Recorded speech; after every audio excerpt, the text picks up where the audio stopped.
Keadaan darurat 2 bulan setelah penembakan terhadap calon presiden Fernando Villavicencio. Pemerintah juga menyatakan berkabung atas insiden tersebut. Pihak kepolisian telah menangkap 6 orang terkait pembunuhan kandidat Presiden Fernando. Bagaimana situasi terkini di Ekuador dan bagaimana pula kondisi warga negara Indonesia di sana?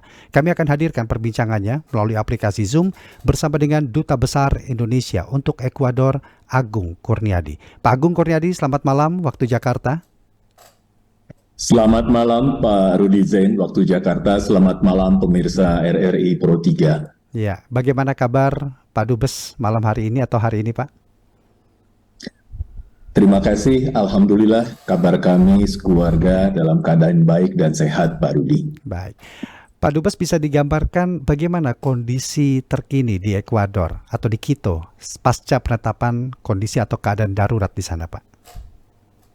Baik, hari ini tanggal 13 Agustus adalah hari keempat setelah insiden pembunuhan. Nah, terhitung mulai tanggal 10 Agustus sampai dengan tanggal 12 Agustus, 3 hari berturut-turut, Presiden Guillermo Lasso menetapkan negara dalam keadaan darurat. Dapat kami sampaikan Pak Rudi bahwa penetapan keadaan darurat selama 3 hari berturut-turut ini bertepatan dengan libur nasional dalam merayakan ulang tahun kemerdekaan ke-214 Ekuador. Nah, sehingga hari Jumat, kemudian Sabtu dan Minggu ini keadaan relatif tenang, namun di tempat-tempat wisata, di pantai dan juga di wilayah resort pegunungan itu cukup banyak dikunjungi pengunjung dan wisatawan, Pak Rudi. Oke, jadi kondisi keadaan darurat itu implementasinya seperti apa ini Pak yang diterapkan di sana? Baik, apa bedanya keadaan darurat dengan keadaan normal? Nah, dengan keadaan darurat ini ada beberapa hal yang dispesialkan, yaitu militer diminta untuk membantu polisi dalam menjaga ketertiban umum. Jadi, Pak militer keluar dari barak untuk membantu ketertiban di jalanan. Jadi, yang paling menonjol adalah kita bisa melihat sekitar 5 atau 7 orang tentara bersama polisi memeriksa atau sesekali menyetop kendaraan yang dicurigai. Hal lain dari keadaan darurat adalah polisi dan aparat keamanan diberikan hak untuk memasuki wilayah inviolability warga negara. Jadi mereka boleh masuk ke rumah penduduk untuk katakanlah memastikan bahwa apa yang dicurigai dan sebagainya itu tidak terlaksana. Jadi mereka bisa masuk. Kemudian mereka juga diberi hak, Pak, untuk mengakses komunikasi. Nah, ini komunikasi sekarang bisa melalui elektronik maupun telepon. Jadi mereka diberikan hak-hak untuk seperti itu. Dan ini berlangsung selama 60 hari, terhitung mulai tanggal 10 Agustus kemarin. Iya, langkah-langkah apa Pak Agung yang sudah diambil oleh pemerintah melalui KBRI Quito untuk memastikan keamanan dan keselamatan warga negara kita di sana, Pak? Baik, KBRI sebagai perpanjangan tangan pemerintah segera melakukan komunikasi dengan diaspora dan WNI yang ada di Ekuador. Nah, kebetulan kami memiliki saluran komunikasi WhatsApp group dengan seluruh masyarakat Indonesia dan langsung kawan-kawan di KBRI berkomunikasi untuk memastikan keberadaan mereka, sekaligus juga menghimbau agar mereka tetap vigilan, tetap waspada dan hati-hati. Nah, alhamdulillah dalam kesempatan ini dapat kami laporkan, Pak Rudi, bahwa seluruh masyarakat Indonesia di Ekuador alhamdulillah berada dalam keadaan baik dan sehat.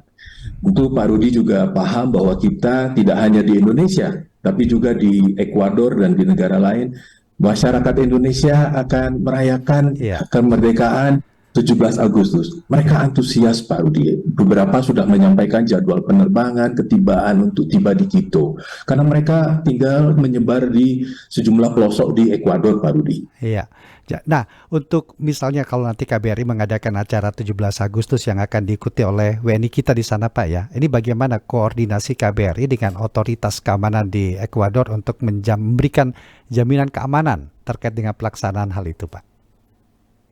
Baik, terima kasih. Mungkin ada baiknya saya menggambarkan keadaan sehari-hari. Jadi Ya, memang dalam keadaan darurat itu diberikan hak-hak tertentu dan di jalan raya seperti disampaikan banyak aparat kami. Namun Pak, dapat kami gambarkan bahwa sebetulnya keadaan sehari-hari itu business as usual. oh, eh, Warga negara yang akan melakukan kegiatan rutin, ingin berbelanja, ingin ya, bepergian, atau ingin melakukan olahraga, itu berjalan seperti biasa.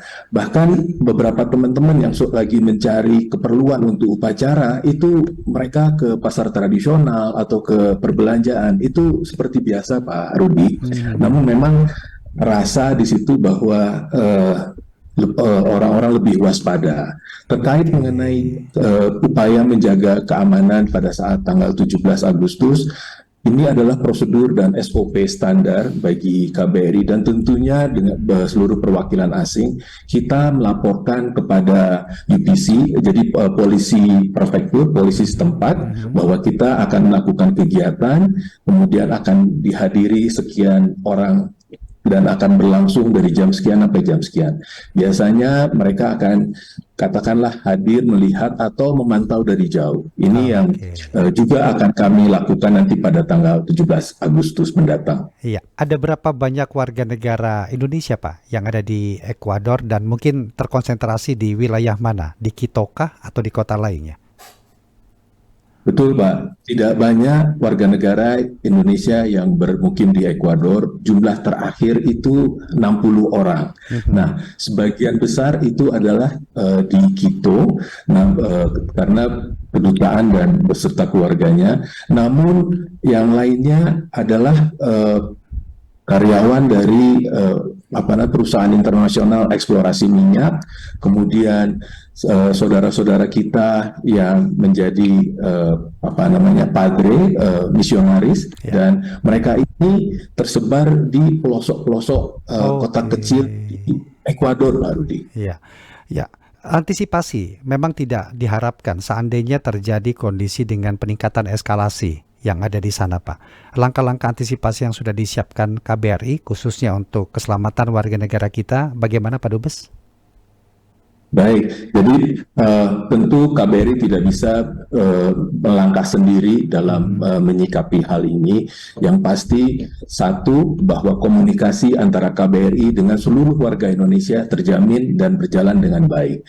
Kemudian yang kedua, kami juga sudah melaporkan kepada pihak pemerintah di sini bahwa masyarakat kami berdomisili tersebar. Ya. Dan yang ketiga, kami juga mengimbau warga negara Indonesia dan alhamdulillah mereka semua aktif, Pak Rudi. Mereka melaporkan dan juga menyampaikan keberadaan mereka di prefektur mereka tinggal. Jadi insya Allah dengan komunikasi yang baik seperti itu kita bisa mengantisipasi perkembangan sekiranya tidak diinginkan. Ya, sejauh ini hubungan diplomatik Indonesia dengan Ekuador bagaimana dan apakah terjalin komunikasi intens untuk bersama-sama mencari bagaimana untuk menghadapi situasi saat ini di sana, Pak? Apakah itu juga terjadi? Baik, sejauh ini tidak ada hal-hal yang mengganggu untuk peningkatan hubungan bilateral kedua negara.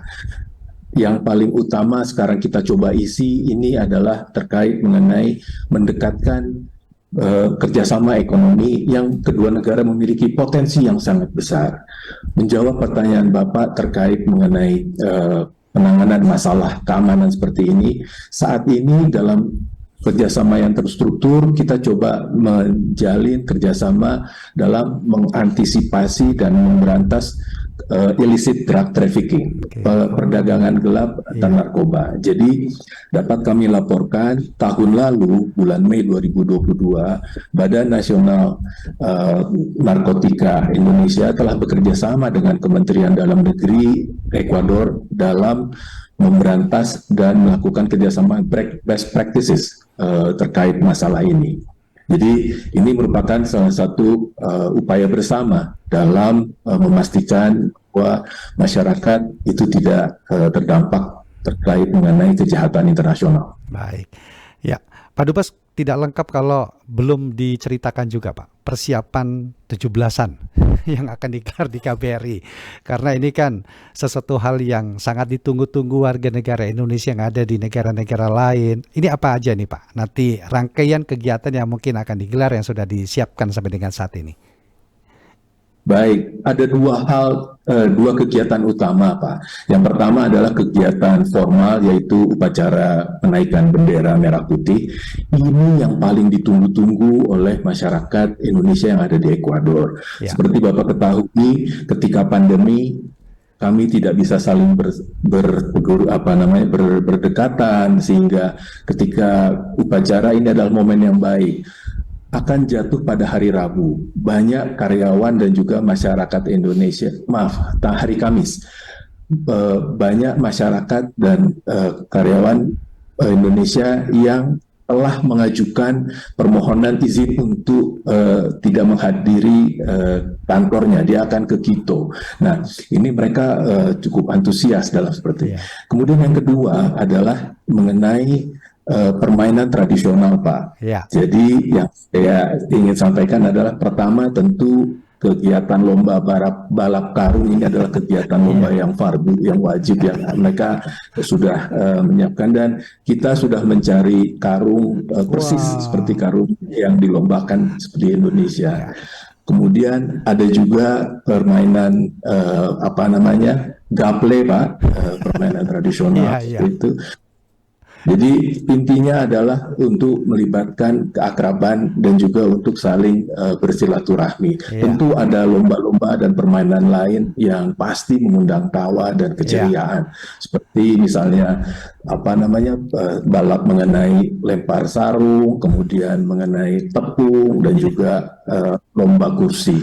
Pasti meriah itu Pak Dubes ya. Mudah-mudahan, Pak. Tapi ada yang kurang, Pak. Kulinernya khas Indonesia itu yang juga pasti dinanti-nanti untuk warga negara kita berada di luar negeri. Kapan lagi mereka bisa menikmati kuliner Indonesia kalau nggak momen Idul Fitri ataupun momen 17-an. Gimana nih Pak Dubes? Betul, Pak. Itu juga merupakan salah satu katakanlah pemikat dan juga obat rindu bagi teman-teman yang tidak selalu bisa merasakan. Jadi tentunya soto Pekalongan dan kemudian sate Padang, terus kemudian rawon, Pak, yang kemarin baru dinobatkan sebagai itu akan muncul. Jadi intinya kita ingin merayakan kebersamaan sambil tentunya bersyukur atas karunia kemerdekaan yang telah kita nikmati dan kita terus bangun kembali. Baik.